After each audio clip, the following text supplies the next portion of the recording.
Shalom.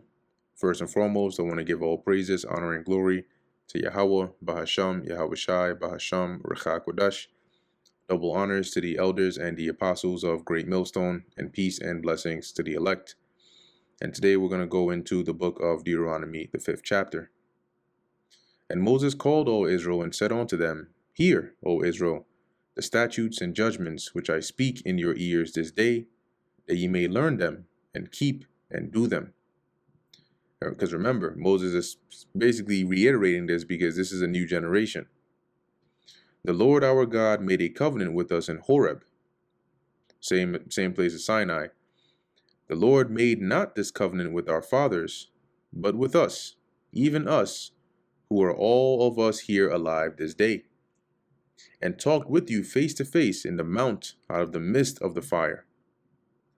I stood between the Lord and you at that time, being a mediator, to shew you the word of the Lord, for ye were afraid by reason of the fire, and went not up into the mount. So Moses was the mediator, right? He was the one in between.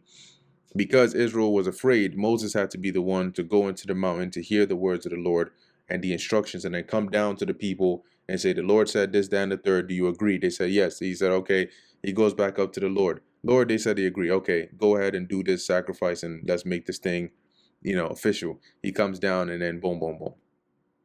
Okay, so reading verse 4 again and continuing straight into verse 6.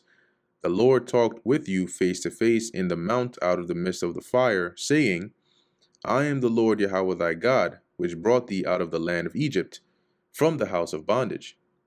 Thou shalt have none other gods before me. Thou shalt not make thee any graven image, or any likeness of anything that is in heaven above, or that is in the earth beneath, or that is in the waters beneath the earth. You're not supposed to make any idols, not to make them look like birds, angels, the sun, the moon, fish, beasts, none of that. Thou shalt not bow down thyself unto them, nor serve them, for I, the Lord thy God, am a jealous God. So the Most High is a jealous God. When you do that, it gets him really angry. He's not going to say, oh, that's fine. You spent some time with Molech, and then you come to me after. No. Visiting the iniquity of the fathers upon the children, onto the third and fourth generation of them that hate me. And that's because the fathers come back in the reincarnation within the third and fourth generation as those children. So whatever iniquity they may have done, the Lord, they're not going to escape it. It's going to come right back on them. And shewing mercy unto thousands of them that love me and keep my commandments. And when you read this, in the NLT, it says, but I lavish unfailing love for 1,000 generations on those who love me and obey my commands. Thou shalt not take the name of the Lord thy God in vain. And when you go into that word vain, it's basically like worthless, right?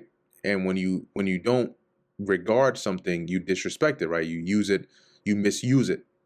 Okay, and the Lord warns against that, because his name is not just any name you could just play around with it. For the Lord will not hold him guiltless that taketh his name in vain. Keep the Sabbath day to sanctify it, as the Lord thy God hath commanded thee. 6 days thou shalt labor, and we know the Sabbath is what? Based on a new moon, right? So when the new moon comes in, that's the first day of the month. That is a Sabbath, and then every 7 days, right? Every week, you could say.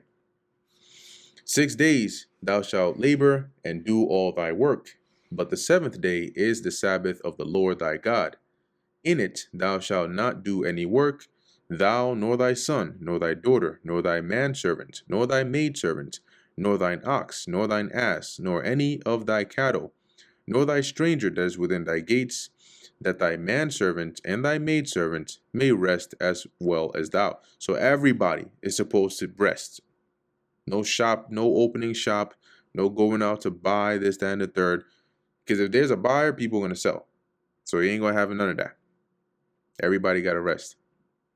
And remember that thou wast a servant in the land of Egypt, and that the Lord thy God brought thee out of thence through a mighty hand and by a stretched out arm. I mean, it was a powerful deliverance. Therefore the Lord thy God commanded thee to keep the Sabbath day. Honor thy father and thy mother, as the Lord thy God hath commanded thee. And that goes into, obviously respecting them, right, and fearing them, but also taking care of them, okay, monetarily and whatever means that they need, that thy days may be prolonged, and that it may go well with thee in the land which the Lord thy God giveth thee. So you will live long if you do that. Thou shalt not kill. The word here is murder. Okay. When you go into the word kill, let's see what it says here. Ratazach, all right, which is to murder. That is premeditated. Okay, you're not supposed to murder. So thou shalt not kill, or thou shalt not murder, neither shalt thou commit adultery, right? Adultery is when a man has sexual intercourse with a married woman, or when a woman has sexual intercourse with a man that is not her husband. Okay, and to be specific, a married woman, right? A woman that already has, let me say it that way, a woman that already has a man, she already has a husband, she goes and she has sex with another man, she is committing adultery. That is how a woman commits adultery. A man commits adultery when he goes and has sex with a woman that already has a husband. He is committing adultery with her. Neither shalt thou steal. That's pretty straightforward. Neither shalt thou bear false witness against thy neighbor. You're testifying falsely. You said you were there. You saw something. You weren't there. You didn't see it. That's a lie. Neither shalt thou desire thy neighbor's wife. Right? You're coveting your neighbor's wife. Why? Because it'll lead to adultery. Neither shalt thou covet thy neighbor's house, his field, or his manservant, or his maidservant, his ox, or his ass, or anything that is thy neighbor's. Now, you may admire the fact that he has all these things. It may inspire you to work hard and get your own, but you're not supposed to, no, I want his wife. It has to be his wife. I want her. No, that's not good. That's bad. That's very bad. And Yahweh Shai mentions that, because then you start to lust after her in your own heart, in your own mind, and in your mental reality, you've already committed adultery with her. And if you can commit adultery with her in your mind, knowing it's adultery, then even if you haven't done it physically, the Lord knows, if given the right opportunity, you would. So you don't regard his law, so you don't fear him. Verse 22, these words the Lord Yahweh spake unto all your assembly in the mount, out of the midst of the fire, of the cloud, and of the thick darkness, with a great voice. And he added no more. And he wrote them in 2 tables of stone, and delivered them unto me. Right, the same tables that Moses broke the first time, because he was angry when he came down and saw that they were worshiping a golden calf.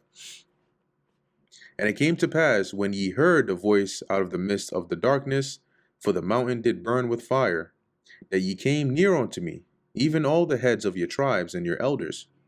And ye said, behold, the Lord Yahweh our God hath shewed us his glory and his greatness, and we have heard his voice out of the midst of the fire. We have seen this day that God doth talk with man, and he liveth. Now therefore, why should we die? For this great fire will consume us. If we hear the voice of the Lord our God any more, then we will die, or then we shall die. And they were saying that because they were very afraid, number one. But when you read this in the NLT, right, it says, but now, why should we risk death again? Right? So, hearing the voice of God alone and living is a miracle in itself. I don't think we want to risk that again, right? If the Lord our God speaks to us again, we will certainly die and be consumed by this awesome fire. Awesome meaning like it's something to be at awe at, right? Astonishing. For who is there of all flesh that hath heard the voice of the living God, speaking out of the midst of the fire, as we have, and lived?